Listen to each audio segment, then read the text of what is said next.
December Police Services Board meeting. Hard to believe it's December already, but it's a great day. So let's carry on. We have an agenda in front of us. Nancy sent out everything for us to review ahead of time. Nancy's taken the appropriate attendance. We have everybody here today.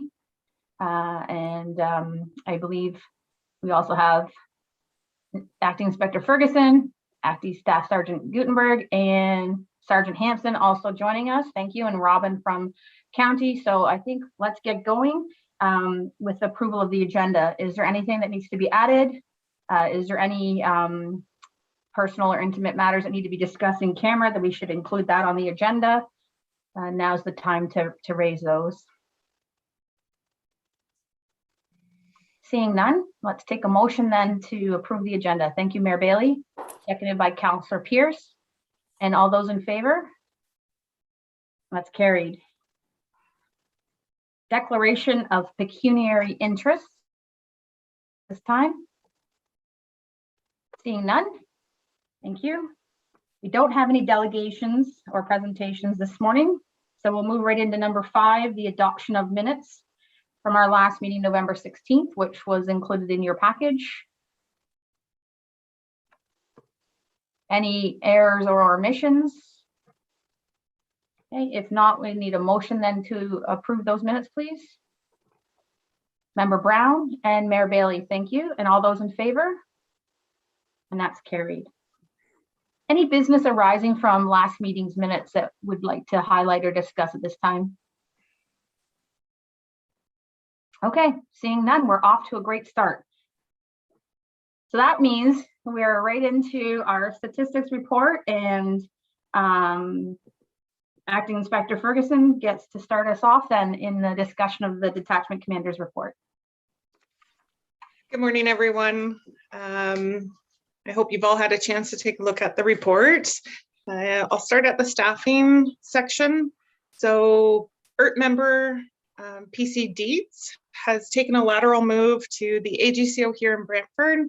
So he's still close by, but he has now left us as of this November. We have 3 new recruits that will still be coming here in February of 2022, and we're very much looking forward to their arrival.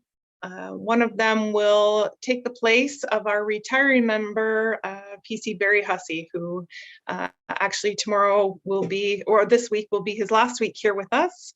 So we wish him all the best in his retirement. We have a small function on Thursday that we will be presenting him with his retirement badge at. So we're very excited about that. As of this report, still only the 3 public complaints for the year. In the community safety and well-being section, the community mobilization officer, you had asked me at the last meeting to verify the chart. And in looking at that, the 2 differences that you see, one is for total mental health calls for service, and the other one is for the level 1 mental health calls for service. So we often respond to a domestic that has a component of mental health. However, the domestic assault may take the level 1 priority. So it's classified that for billing purposes. So that's why you see the 2 different levels on those. Our MCERT worker has still been very active in our community again this month. 11 crisis calls for the month of November, and 18 coast referrals as a result of those follow-ups. She was involved in a 2-night fall forum drug strategy information session put on by the Brandt Public Health, and she continues to work closely with our community service providers. The Youth and School Resource Officer, PC Gagnon, continued to attend to the school engagements, media, bullying, internet safety, which correlated to some of the work that our MCERT worker was doing to support some families in our community with a youth child that had some risky online behaviors that were going on. Sylvie participated in 7 total criminal code interactions, as well as 11 provincial offenses interactions with the youth in the month of November. Our media officer was quite active. If any of you saw the 24 tweets and the 24 Facebook posting, Constable Vitalis also put some information out there about a commercial motor vehicle blitz that we had done, stunt driving, as well as some awareness on our stolen vehicles. The focus patrols are there. Those are the officer-driven ones, the ones that the officers felt were important in our area at this time, and the totals for number of hours patrols, as well as the enforcement tickets are there.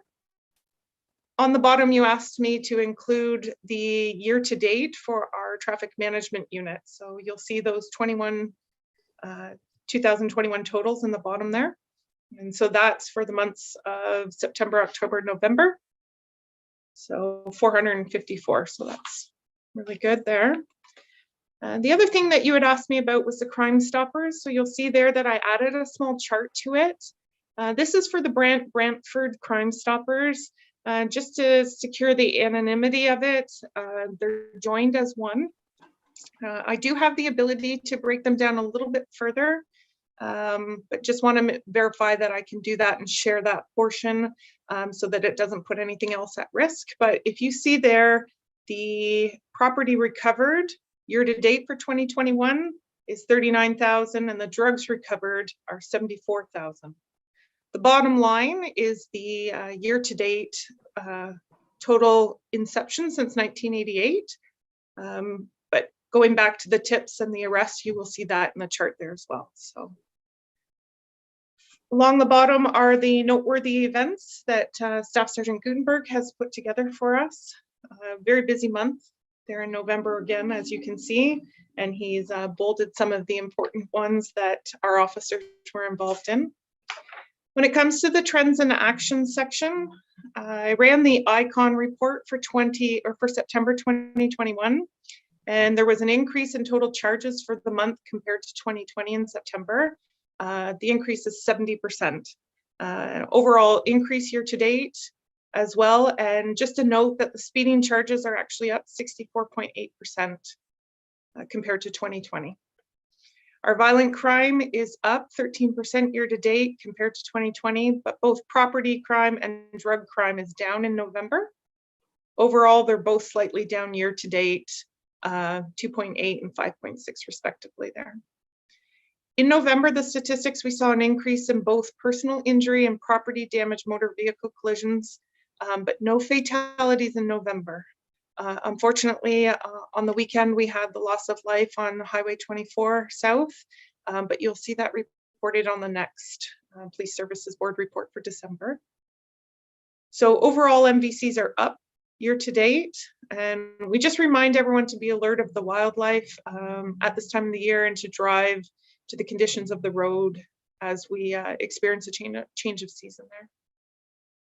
Vehicle-related property crime continues to trend downwards in November, but overall year to date, it continues to trend downward in November and overall year to date compared to 2020 and 2019. But we have seen an increase in stolen vehicles, another 9 in November. So our analyst has looked at that and has provided our officers with some areas of enforcement as of the weekend. So we'll be monitoring that as we move into December.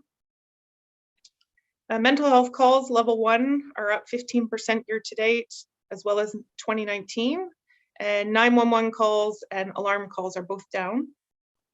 Domestic disturbance calls are up 3.8% compared to 2020 and are up 16.9% compared to 2019.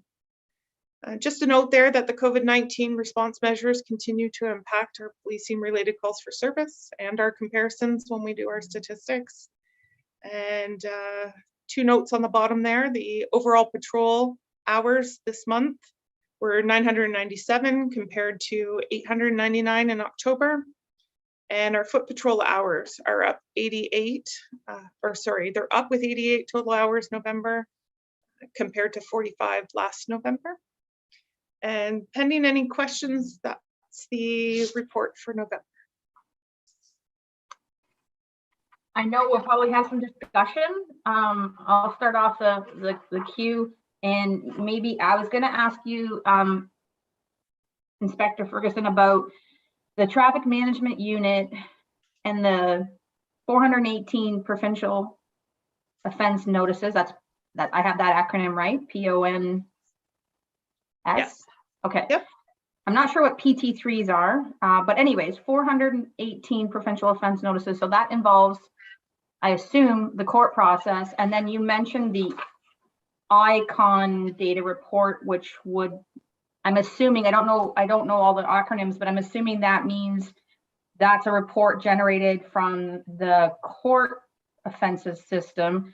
And that seems to be up, and you're suggesting that the speeding charges. What is the impact of all that, like, on our folks and our court officer, and like, what is that? So is it unintended consequences? We've got some increase in charges, which is what we all wanted to see, the impact of the traffic management unit. But then on the other hand, does that mean the workload in the court system has now grown? And are we able to manage all that? Yep. So I'll start off by answering your questions. You were right. A PON is the provincial offenses notice, and PT3 are considered part 3. So those are where an officer will elect, given the charge, to send them directly to a court date. So those are your drive under suspension, other traffic related offenses that require an attendance in court. So both of those, the increase in both of those will put an additional pressure on our courts if they're going up exponentially. And the ICON report is what we have, our integrated court offense notice. So often an officer may lay a ticket in November, but it doesn't get posted through the court system until 2 weeks later, doesn't get processed. They may pay it, they may elect to go to trial on it. So that's why you see that ICON report is more reflective to print for you in September as of today, because I know what the person who has received the offense notice, I know at this point what they've elected to do. So they have 15 days to choose their option. So by the time it works through our court system and our court officers, the ICON report is best to be run 2 months after. So that's why you're seeing a September report in November. Does that make sense? Mm-hmm. That part? Okay. So in showing that, yes, our speeding tickets are up. Our court charges for part 3s are up, which is actually causing quite a pressure on our court staff here. Just with the courts reopening as well, and trial dates that have been deferred during COVID, we've had to reschedule court dates. We've had to, it's an enormous amount of paperwork to get people back into court and to get officers scheduled and rescheduled. So with the additional charges, yeah, it has certainly increased their workload. Is that something that we need to be, I mean, it's operational, but like, is that something that we need to be aware of in terms of resources, and like, you have the resources you need to deal with that influx, or is that something that down the road we will need to circle back on? Yeah, it is something that I'll have to monitor very closely with the traffic unit in a short couple of months, increasing, an extra 450 tickets. I mean, it's great work that they're doing, but it also has an effect, a pressure that we will see on our courts eventually. So I'll have to keep an eye on that. And it's great work that they're doing, so we don't want to slow that down at all, but it has coincided with the reopening of the courts, which I think is causing some additional pressures too. That's been very interesting. Like, we were all here wanting to get that traffic management unit going and get them cracking and getting them out there and having a presence in the community. And it's great that they're being so prolific, but then there's the backside, that we need to think about as well. That's interesting. Thank you. I'm sure there's other comments or questions. Are there any at this time for Inspector Anderson? Inspector Ferguson. Councillor Pierce. Thanks, Madam Chair. Through you, first of all, I think it was kind of neat that Inspector Ferguson there said they don't want to slow that down. Well, that's the part of the whole realm of that unit. So that's a good choice of words there. We actually do want to slow some of it down, but not that. But anyway, yeah. So a couple things, Madam Chair, if I could. First of all, I just want to send a shout out to Constable Barry Hussey. I went to school with Barry, and it's fantastic to see him. You know, he was part of the Paris Police and then went to OPP, and he's done service to this community for a long time, and I thank him for that. And I think it's fantastic that he's going to retire. Not sure what he's going to do, because he's a person that likes to keep busy. So again, I just wanted to, I appreciate the little function you're going to have for him. I think that's great. Like I say, I've known Barry for a long time, and his retiring is well deserved. And it's like I say, he's done tremendous support and stuff for our community for a long time. It's quite ironic. If I could just kind of go off a little bit, District Chief John Emerson from the fire department just retired as well, and that's two people that I've known for forever and ever, and between them it's many years of service to the community. So I just wanted to shout out to Barry and say thank you again for your service, as I thank all of you for your service. A couple of things I'd like to pin on, if I could. First of all, the number of tickets that are putting out in, and I appreciate the fact that that's going to have a little bit of a trickle effect on the court system, but I'm a firm believer that you start hitting people in the pocketbooks, and it's gonna change things. So I appreciate the work they're doing there, and with the less warnings and the more tickets given. As I say, I understand that trickle effect on that. But I think it's great that we're starting to do this, because I think most people, sure, there's always going to be some that want to take it to court and fight it and stuff like that. But most people understand, yeah, you know what? I was speeding, I got caught, I deserve this, and they pay it. So and then they don't do it next time. So I think at the end of the day, that's what we want, is we don't want them to do it the next time. So appreciate the work being done on that. As far as the numbers and stuff like that, it's great that a lot of these numbers are going up. And I don't want to downplay this at all, but when we compare them to 2020, as we know, 2020 was a bizarre year, to say the least. Not quite the words I want to use, but a lot of things were down in 2020. So I appreciate the fact that we're trending up, and I look forward to the continued stats as we go along, and we get ourselves into 2022, how they compare to 2021, when things started to ramp back up. But as I say, overall, Madam Chair, you're going to be surprised by this, but I don't have a lot of questions on the stats. I think it's great. It's a great report. It speaks for itself, and I'll leave it as a thank you to all. That's awesome. Thank you, Councillor Pierce. Mayor Bailey? Just a couple of questions. And of course, we do wish Mr. Hussey and Mr. Emerson well. I went to school with both of them too, and I don't know that I would have admitted being a good friend of Mr. Emerson's back in grade 9 or 10, but it's good to see that he's straightened himself out over the last 50 years, and he's done a great job. So kudos to them. For the domestic violence, what is our relationship, Angela, with the Children's Aid Society? Are we still working well with the Children's Aid Society, with the division and the restructuring and some of the issues that are going around about Children's Aid? Do we have direct contact with them, or do you have channels that are working for you to do with kids in the Children's Aid? Yeah, actually, through you, Madam Chair, our relationship with them has continued. It's a very strong one. Every time there is a domestic occurrence, whether or not charges are laid, there's a referral made to them, just so that they have the involvement and the awareness, and we work closely with them. Our MCERT worker is usually our frontline person, but all officers certainly have engaged with them at any of their domestic related calls for service, for sure. So none of the problems that they've had or their experience have affected you at any level? Not that I'm aware of, no, sir. Perfect, thank you. Inspector Ferguson, on the mental health point, 11 crisis calls for November, 18 coast referrals. How many are like repeat folks that are needing help? Like, are they getting the services they need, or are these all individually unique cases, or is it, are you becoming familiar with some of the folks that are in distress? Like, I guess I'm just trying to understand if it's reoccurring challenges or if there's unique issues. Yeah, so to respond to that, our MCERT worker is very engaged with every calls for service where MCERT involvement could be of assistance.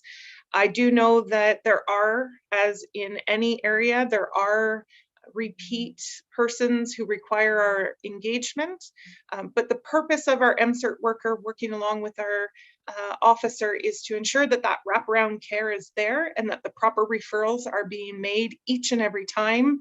If it is someone who we are seeing a second time, that might be where they bring forward to the crisis table. It might be another avenue that they look at, but certainly very heavily engaged. Constable Murphy, each and every call is seeing who is involved and activating that additional resources if required.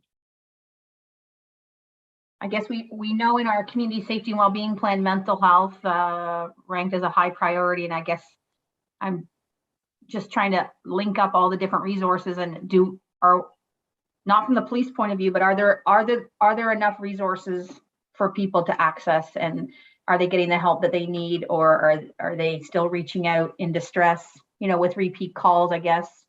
And I guess that's a challenge that any community would face, not just Brant County, but. That's true. Yeah, I don't have those numbers or statistics for you right now to be able to provide whether or not November saw 5 people for 11 calls or 11 people for 11 calls. I don't have that with me right now. I can say that there can always be additional need for additional resources. I would never say that we have enough, because we could always use more. But certainly our MCERT workers and our community mobilization officers are very heavily engaged in our community, so that's good. Thank you. Any other questions or comments that on the detachment commander's report? Member Verhey? Just a quick comment back to the enhanced traffic enforcement. It's definitely been noticed. I've heard comments from various people across the county from all the different zones that there seems to be a bigger police presence. So it's kind of neat to see that there was that quick of an impact and having it noticed. So yeah, it's great work. Thank you. Any other comments or questions? Okay. Thank you very much for that report and good discussion with everybody. Good questions.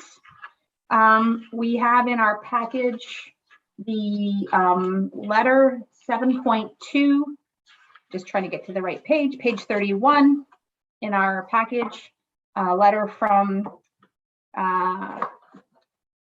Constable Piera regarding the cash disposition. Sorry, Councillor Pierce. Madam Chair, I'll just, if you wish, I'll just move to receive the report as information.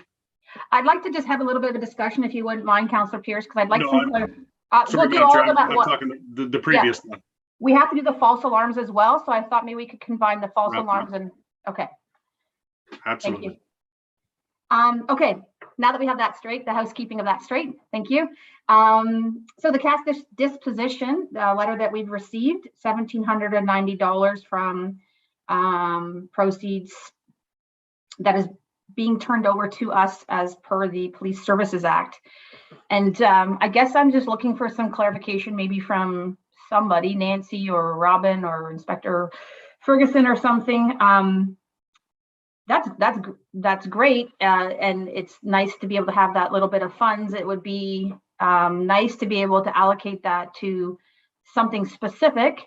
My concern is December 21st, and we're going to put it in the budget, and then we're going to lose it come the new year. Is there a way to then make this a restricted fund specific to the Police Services Board and not going back into the county system, whatever that is? In our normal police service budget, if you don't use it, you lose it kind of thing. So this is specific to the disbursements, and I know that there's other police services boards that use these funds for extra equipment that the detachment might need, or extra services, or extra whatever. So that we obviously haven't had time to even consider that being December 21st. So I don't know if that's even something that the board wishes to even pursue further, or how best. I believe Inspector Ferguson and Nancy have already they've already had the check handover. So I'll open that up. I don't know who could possibly answer that question for me.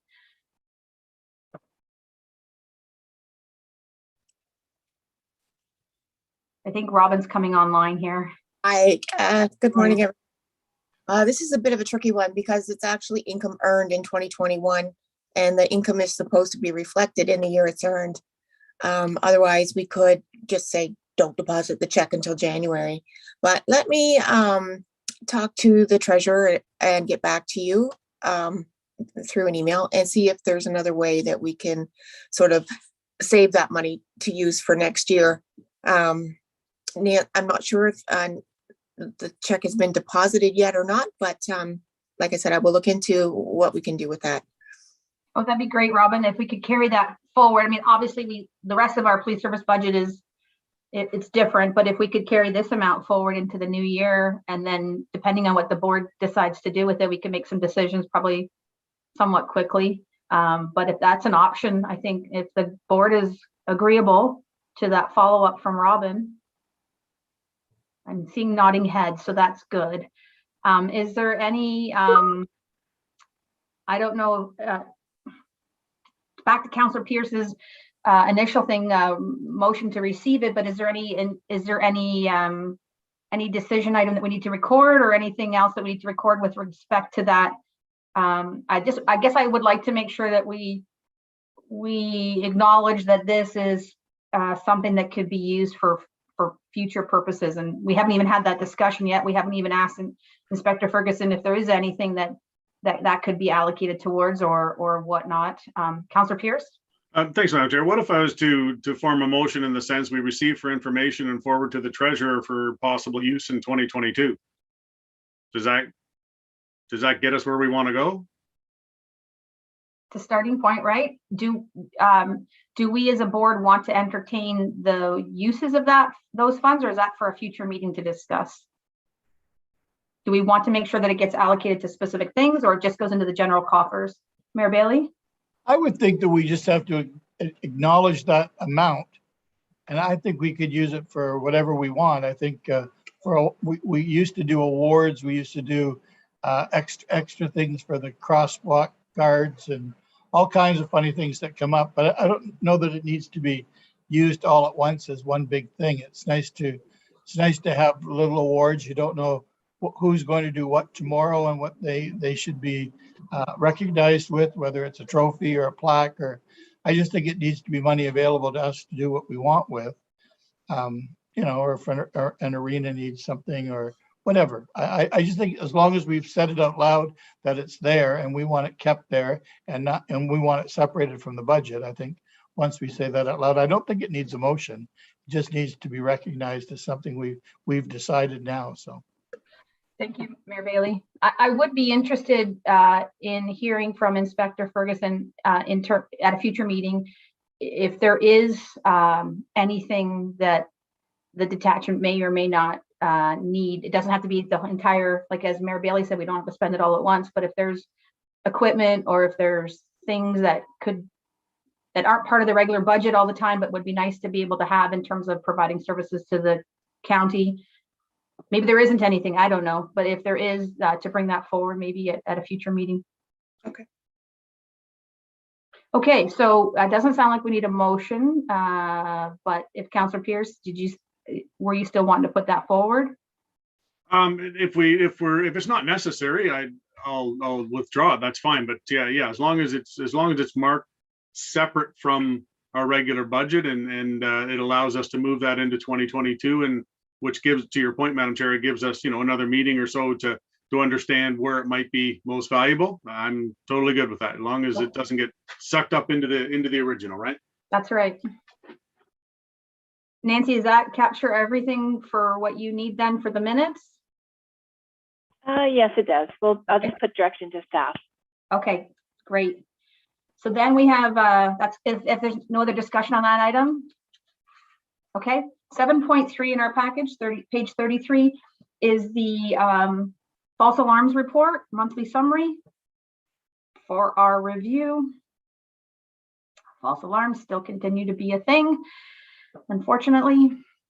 And if there's no further discussion, I would entertain Councillor Pierce's motion to receive both the false alarm and the detachment commander's report. Is that a motion, Councillor Pierce, that you're still willing to put forward?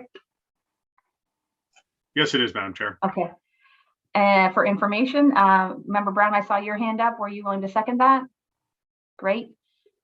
All those in favor? And that's carried. Okay. Under 8.1, we've received a letter from the town of Penetanguishene regarding rates of, this is a tongue twister, rates of recidivism. Say that 5 times fast. And regarding some research that they've done within their own statistics. I think we've talked in generalities about this in the past in terms of when statistics seem to balloon and when they seem to not, in terms of some of the different car thefts and whatnot that have happened. But is there any questions or discussion, or Inspector Ferguson, if you had any comments on what you're seeing here at our local level? At this time, I'm assuming it's they're not asking for us to sign on to anything, but it's here for information. Yeah, through you, Madam Chair, I did have a chance to look at it, and actually Inspector Joseph Evans from Georgian OPP, South Georgian OPP, is one of my longtime friends. So I was able to reach out to him and just ask him what that was and where they obtained their analysis from. So it was too short of notice for me to have our analysts look into it any further to see whether or not that trend is here. But I would imagine with COVID and incarceration rates and the court system, I would imagine that this might be indicative of right across the province, if not right across the country. So, you know, I can't offer too many comments on it right now, other than I did a bit of research, and I can say that 40% of inmates that have been released from custody do reoffend within 2 years. That's a statistic, a federal statistic, as well as a quarter of them are convicted of a new offense. So it may be property crime initially that has them incarcerated, and then, you know, within 2 years of being released, it may be another different offense. So it certainly is province-wide. It is very expensive to incarcerate individuals, but I would think that during COVID, with correctional facilities being concerned for people contracting COVID while they're inside, I would imagine that we didn't see as many people incarcerated during that time. But I don't have that statistic right in front of me to be able to provide you, but that would be what I would presume. Any other comments or discussion, Councillor Pierce? Thanks, Madam Chair. So I guess my question here is, you know, I say unfortunately, but I think the reality of this, this was happening like long before COVID as well, with the stats of the reoffense and stuff like that. So I honestly, I was a little confused by this letter. I appreciate the what it's trying to say and stuff like that, but for lack of better words, unfortunately, it's not new news. So I'm as I say, I appreciate the letter, but I'm kind of struggling where to go with it. You know, and to your point, Inspector Ferguson, this isn't just a problem in Penetanguishene or the county of Brandt. It's all over the place. So again, I'm puzzled as to where we go from this, and I'll leave it in the inspector's hands to you know, to do some more investigation and see what those, you know, to see what the rates are around the county of Brandt and that type of thing. But you know, like I say, unfortunately, this isn't new news to my understanding. Thank you. I agree with you, Councillor Pierce, and respect that it's not a COVID, it's not an outcome of COVID. It was here all along, right? And it's just a matter of, is it increasing? Is it this, you know, that's the challenge. Member Brown? Yeah, from personal experience, I know this was a major issue back in the late 70s and early 80s. So it is definitely not something that's new, and it was addressed back then through various policies, procedures, or legislation, and we're still dealing with it today. So what would the board like to do here? Just at this time, wait to hear back from Inspector Ferguson in terms of anything local and receive this just for information? Or do we want to, I don't think it's asking us to do, there's no action item required here. So it's just they're sharing it to us for information. But I think it sounds like we might be interested in just some follow-up at some point in the new year. Nothing urgent, but Member Verhey? Yeah, to you, Madam Chair, I would agree. I think it's worth looking at what the County of Brant numbers look like, just to compare to what this letter is pointing out. I don't disagree with what's being said, but I'm just thinking of this one comment here. First page, end of second paragraph, with 519 persons who had charges withdrawn in the same time period. Now, I can only go by what you sort of read in the media over the past 2 years. But there definitely seems to be a trend where, at least that's what's being presented, is that conviction rates and charges and incarcerations are all on the downtrend because of the pandemic. So I think they're probably, according to this letter, they're at least pointing out that their numbers have spiked with the presence of COVID-19. So I think it's worth looking at just to see what Brant County's numbers look at. And I don't know, the way I read this is that there is definitely a change because of the pandemic.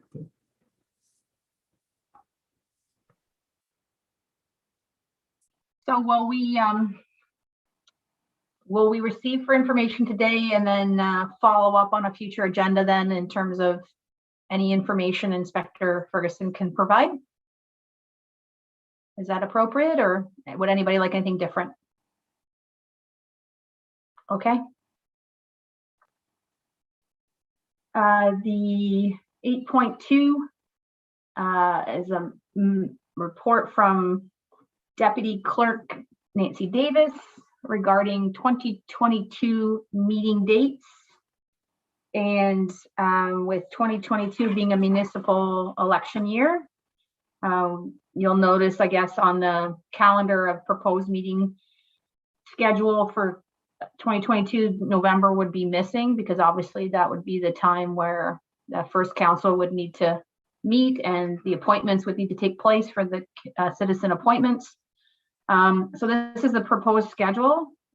Seems so, as usual, we would recess for August, and then there'd be no meeting in November until the new police service board members were appointed, and that would go into the first meeting would be in December. Any concerns with the proposed meeting schedule? Makes sense.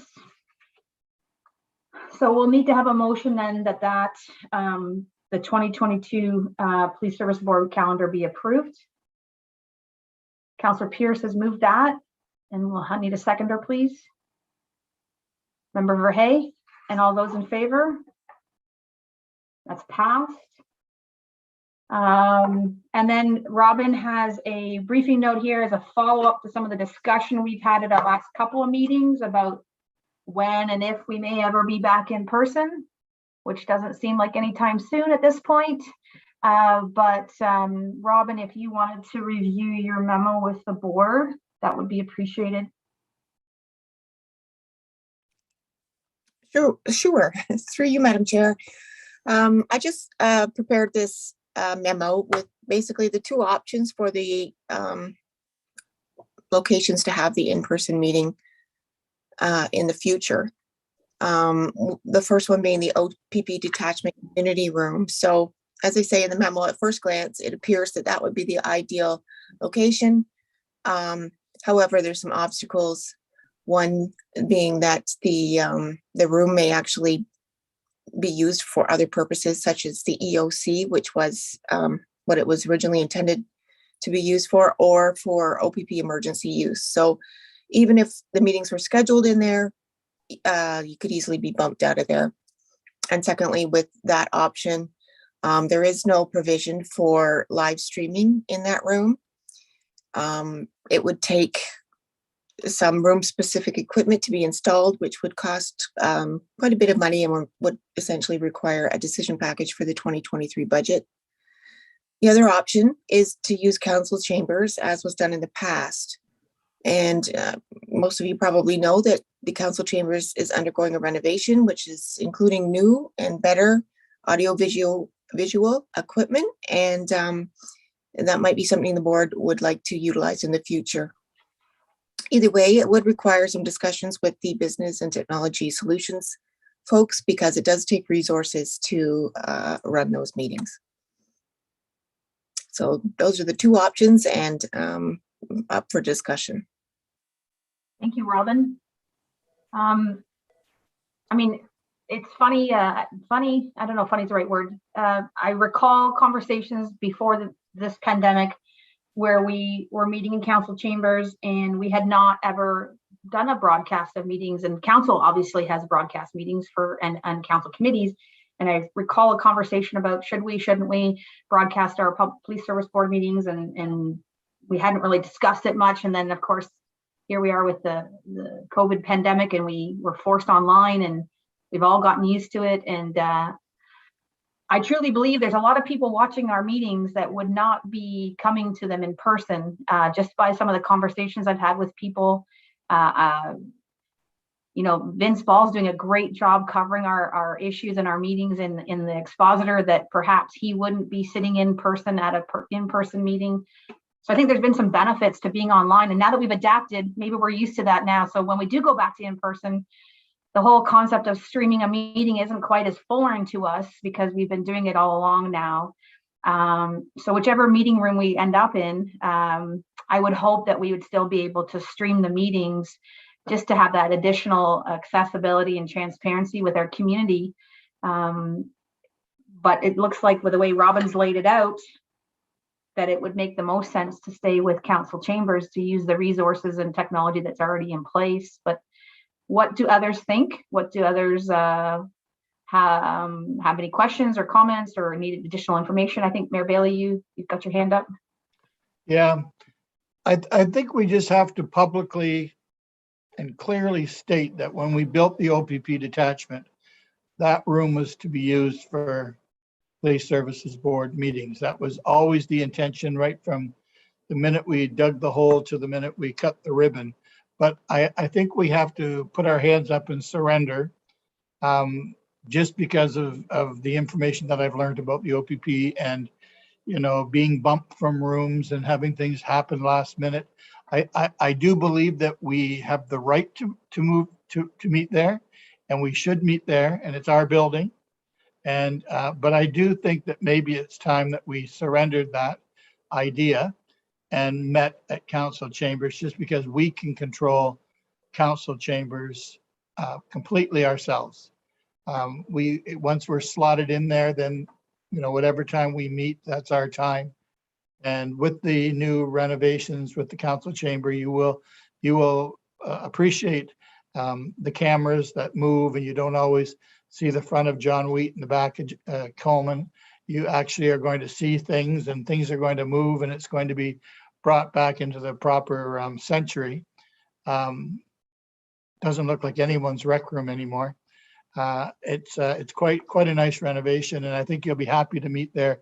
And obviously the space is there for the public, and there's a staff area, which is going to be very comfortable for staff, and there's a bit of a press gallery left there. It's not as big as it once was because the press isn't what it was before.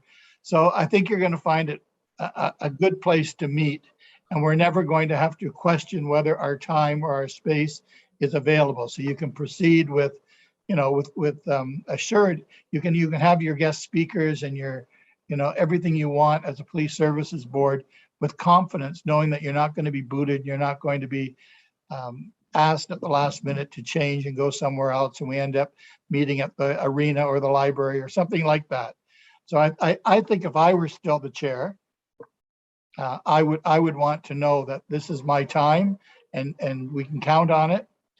And although we have the right to be at the detachment, I don't know that we should die on that hill. So that's my 2 cents worth. just because it would make it easier to push forward. So that's how I, Yeah, good points, Mayor Bailey. I suppose I wasn't part of the myself and Member Verhey and Member Brown we're newish. I don't know how much new we are anymore, but we're newish to this process. So any of those discussions about what the building was intended for or not intended for, like we kind of came in on the very tail end of some of that stuff. So we're not as familiar with the history. I'm purely looking at it from a pragmatic, practical point of view that if it's going to cost a significant amount of resources, financial resources to install the appropriate cameras and software so we can live stream our meetings from the detachment, is that the best use of, well, and we'd have to request that as part, I think the way Robin explained it, we'd have to request that as part of the county's budgeting process for 2023. Is that the best use of our limited resources when, if the council chambers is available? It doesn't mean we're not going to not use the boardroom at the OPP detachment for various things, maybe just not for our full public board meetings, perhaps. I do know from talking to some of the folks at OPP that there would also be security concerns that would have to be dovetailed into the camera system. From that point of view, that I think maybe the discussions weren't part of that planning process in the past. And yeah, I think it makes sense. But any other comments from Member Brown, Member Verhey, or Councillor Pierce? Member Verhey? Yeah, I agree with yourself, Chair Haley, as well as the mayor. Coming in, like you say, being newish to the process, we were just consistently told that that building would be equipped for meetings because that's where they had to happen. So it's kind of interesting how seems like that equipment was totally forgotten. But I also, at this point, think it would be ridiculous to spend that kind of money to set that up just so that we can say we have our board meetings there when we have this new renovation happening in the council chambers. So I would be all for not spending that money and going down the road that Mr. Mayor has presented.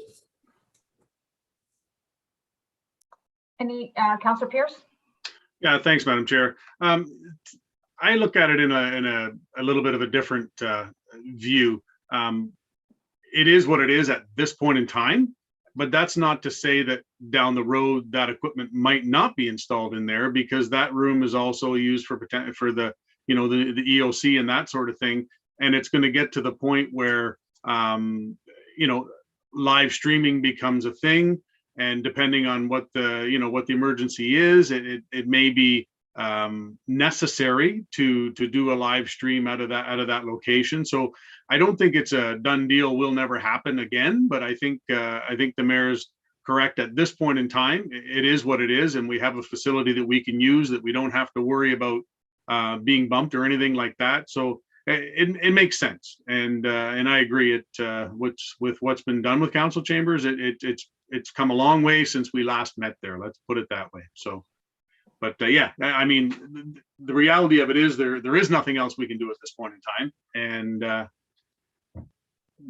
go with what we have, right? Good point. Hard to believe our last in-person meeting in council chambers was February 2020, almost 2 years ago. Member Brown, did you have any additional comments? None? Okay, so I'm not sure, Nancy, if we require any kind of motion to receive Robin's report or a motion to make a decision with respect, so that we can put it to bed. I guess it sounds like we're agreeing that we would continue to live stream meetings when we meet in person again anyways. I think that sounds like everybody's comfortable with that. So Nancy, can you please let me know what you need for the minutes? Yes, if you want to make a motion that you continue to live stream and meet in person at the council chambers, then it's specified, it's out there, it's determined. It would be a good move to do. Okay. So when the time comes where we can meet in person again, whenever that is appropriate, is someone prepared to make that motion then? Mayor Bailey? So the motion would be that we would continue to live stream, and when we meet in person again, it would be in council chambers? yeah, absolutely. Okay. And Member Brown, you seconded that? Any other discussion? And one other comment, sorry to interrupt. Yes. One other comment is, as Robin's report mentioned, that live streaming would be dependent on staffing as well, but at least in council chambers, members of the public have access to that meeting. Correct. Okay, if there's no other discussion or questions, we'll call the question then. All those in favor of the motion as proposed? Carried. Thank you, everybody, for closing the loop on that. And hopefully there's a time in the future where we can gather soon. We'll take our cues in the new year, obviously. Nancy, do you want a motion to receive the letter from the town of Penetanguishene? Yes, please. Thank you. Oh, okay, so we'll need to have a motion from someone then to receive for information the letter from the town of Penetanguishene. Councillor Pierce, seconded by Member Verhey, and all those in favor. Thank you. Okay, moving into our update section. Councillor Pierce, is there anything from council with respect to community safety, well-being, policing that you'd like to update us on?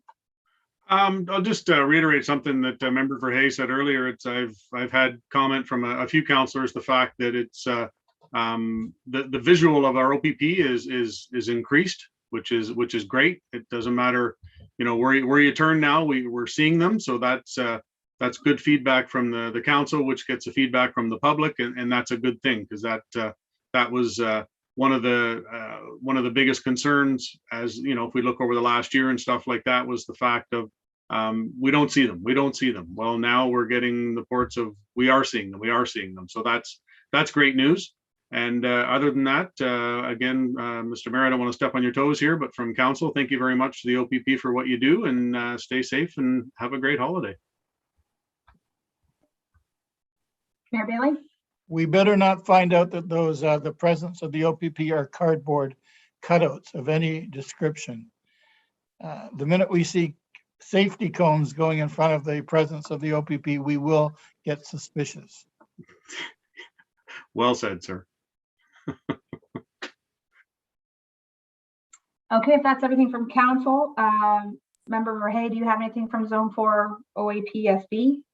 No update. Next meeting is scheduled for March 2nd, 2022. Okay, there's nothing to report on the community safety and well-being plan. Nothing has been rescheduled from the canceled or postponed meeting in November. So there's nothing additional to report on from my perspective on that. I do have a couple of things on the chair's update to provide an update on. I did speak to a citizen from Paris a week or so back. First of all, this person is very complimentary to our OPP detachment members and really appreciates all the work that's being done, and wanted me to make sure that I communicated that.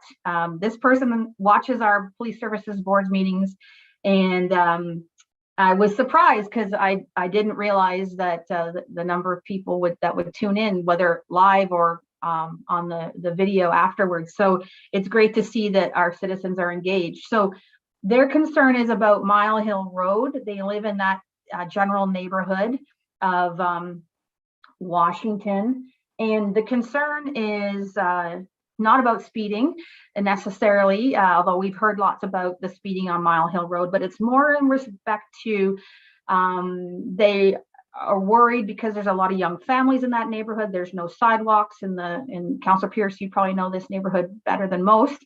There's no sidewalks in the neighborhood, lots of kids on the road. Now with the detachment being moved out of downtown Paris and out onto Rest Acres, they've noticed higher traffic of emergency vehicles using Mile Hill Road to gain access to various parts of Paris or downtown Paris or even other parts of the county. And so there was some concern expressed about is that with all the roundabouts on Rest Acre Road, with the construction, that they've noticed higher volume of emergency vehicles. And this person wasn't specific to just police vehicles, but generally speaking, emergency vehicles coming down the hill. So in this case, probably mostly police vehicles coming down the hill. And the concern is just that something bad might happen, whether it's an accident or people not aware or something along those lines. So I did assure him I would raise it with the group as a unintended consequence of roundabouts. It does slow people down, which is designed to do, but it doesn't give our emergency vehicles quick access to various points that they need to get sometimes. And so I know that Mile Hill is a good shortcut to get up through that way.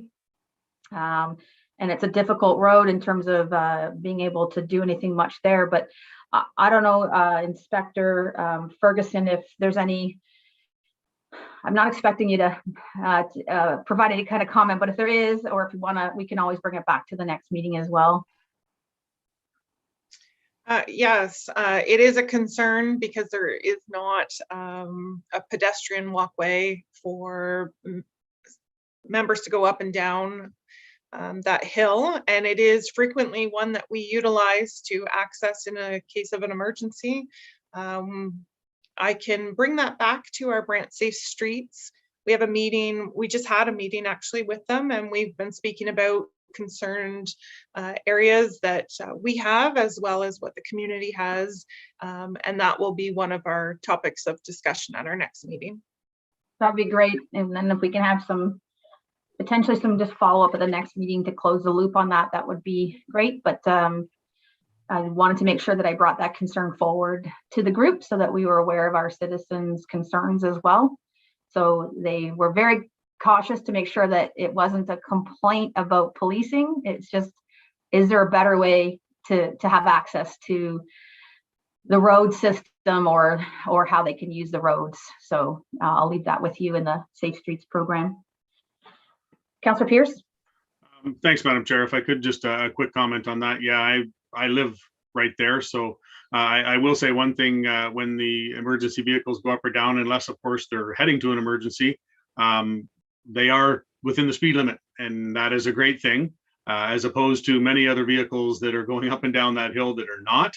And I must admit, like I said, I live right at the bottom of the stop sign, and it's quite interesting to see the reaction of people when they're coming down Washington Street going to turn up the Mile Hill, or coming down the Mile Hill going to turn onto Washington Street, how it's how a coast through a stop sign becomes a stop at the stop sign when we have an emergency OPP vehicle coming the other way. So in that sense, I'm happy for their presence. But yeah, that the Mile Hill is I used to walk up and down that hill, a lot myself, and it's got to the point now where it's a very tough hill to navigate as a pedestrian, and we're getting more and more people out walking, which is fantastic for overall health wise and stuff like that. But I know that there has been discussions as to what can be done to make that road safer as well for everybody. So I appreciate whomever it was that brought that in, because it absolutely is a case that hill has been used. I've been in my house for 29 years now, and it's been used like a ton more now than it ever was. And the reality of it is once the more houses get built up there, those that know the shortcut are going to use it, and those that don't know the shortcut, a lot of them will be told of the shortcut. So all we can do is just make it as safe as we can. But as I say, just to my initial statement there, I find it, I get a few chuckles out of the reaction of people when they go to kind of blow that stop sign, and all of a sudden there's a police car there. Well, they sure change their mind in a hurry. So it's quite interesting. So, but yeah, it is an issue. Thank you, Councillor Pierce. Mayor Bailey.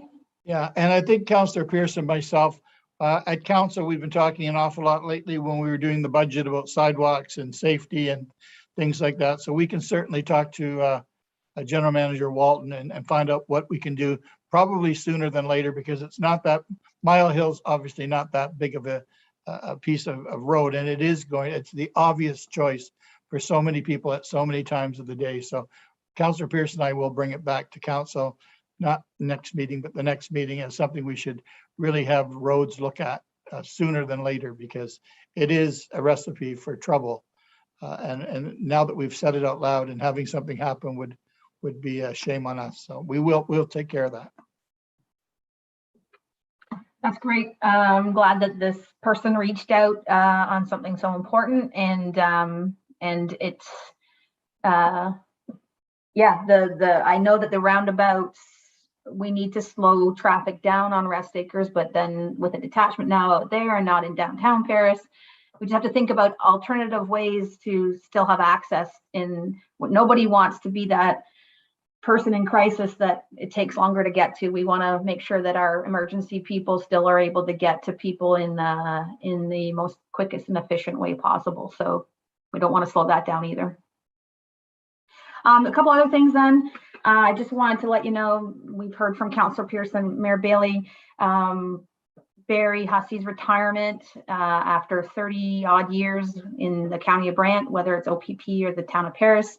Mayor Bailey and also Police Services Board did provide a certificate of appreciation as part of his package that he'll receive. And I guess as a person from St. George, just wanted to acknowledge Barry's contributions here in our community. I was privileged to lay the wreath with him on Remembrance Day this year. I know he's got a young granddaughter, and he's got some other things he can do, his music and his talents.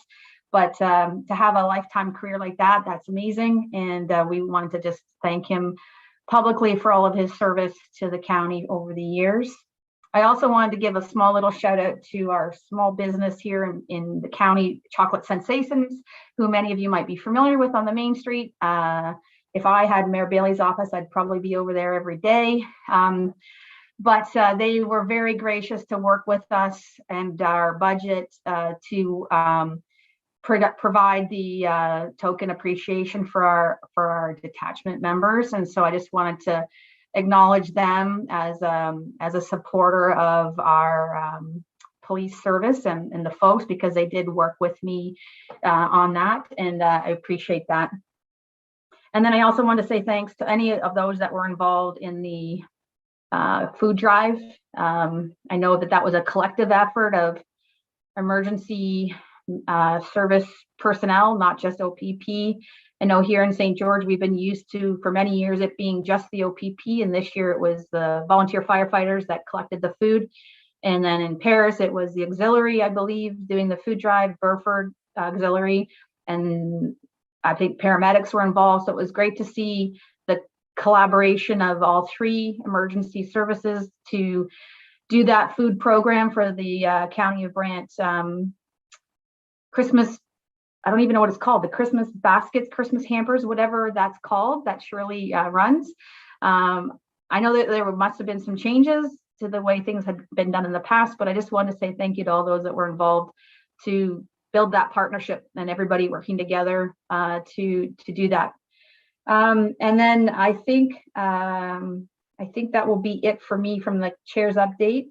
And unless there's anything anybody else wants to talk about, we don't have anything in camera today to deal with. It doesn't sound like. I just want to thank everybody. I guess we do have Member Brown and Member Verhey. Your provincial appointments are coming due here at the beginning of February. So whether they'll be efficiently taken care of or whether there'll be a delay is anybody's guess.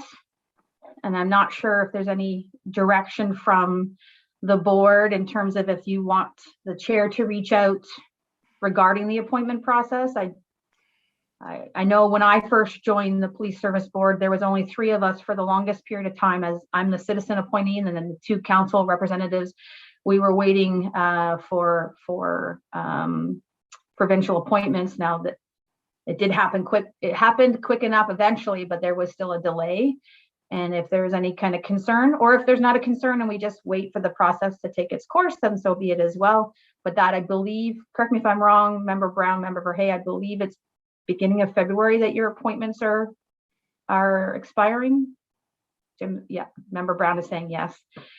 And then, of course, we have the municipal elections where the citizen appointees will expire in October. So, and then look for that. So yeah, if there's anything that needs to be done there, otherwise we could be a group of 3 for our February meeting, depending on what the status of the appointment process will be. And other than that, if there's no other, Mayor Bailey? No, I just wanted to know whether the police, the OPP, need anything from us as a Police Services Board or the county as a council. Is there any voids for the Christmas season? Do you need anything? Can we help with anything? Through you, Madam Chair. No, I think actually we're doing fairly well this year. A lot of our members have taken on initiatives within their own platoon to support our community in different ways. And I know Staff Sergeant Gutenberg has been instrumental in providing some items for our members that will be working over the holidays here. So thank you very much. All right, if you need anything though, let us know. Lastly, I guess on the budget, we know that we were significantly underspent once again this year because we had hoped that COVID would be in the rearview mirror and the communication pieces, and we've had some transition in leadership a couple of times this year again. But I have talked to Inspector Ferguson about our priorities for 2022 in terms of the community outreach, in terms of some of that kind of communications pieces that we've had on our back burner. And so that will be something that we will work on in the new year for sure, regardless of whether the pandemic continues or not. That will be something that we will prioritize in 2022 for the community outreach. So let me take this opportunity then. It's 10:06. We're wrapping up somewhat early here, which is nice to have for a change. But I just wanted to wish everyone the merriest of Christmases and happy holidays, whatever you do celebrate. And here's to a great 2022 of working together, healthy. Please stay healthy, everyone. Again, I'll reiterate Mayor Bailey's comments, Inspector Ferguson. If there's anything that any of us can do, please don't hesitate to let us know. And I guess a big thank you to all of our OPP members, our civilians, our regional people that are out of the detachment, the MCART workers, all the folks that are part of our detachment. Just want to say thank you to everybody for all the work that you do to keep our county safe, our community safe. It's not just the uniform officers. We know there's lots of people behind the scenes. And so, but those that are out on the front line, they have a tough job, and just wanted to express our thanks and appreciation to them, especially at the holiday season. And unless anybody has, I saw Inspector Ferguson, I didn't know if you had something you wanted to say, but I don't want to cut anybody off either. So merriest of Christmases and a happy new year to everybody. All the best, folks. Stay safe. Merry Christmas. See you tonight. First, See you tonight. Thank you. Enjoy the God bless. holidays,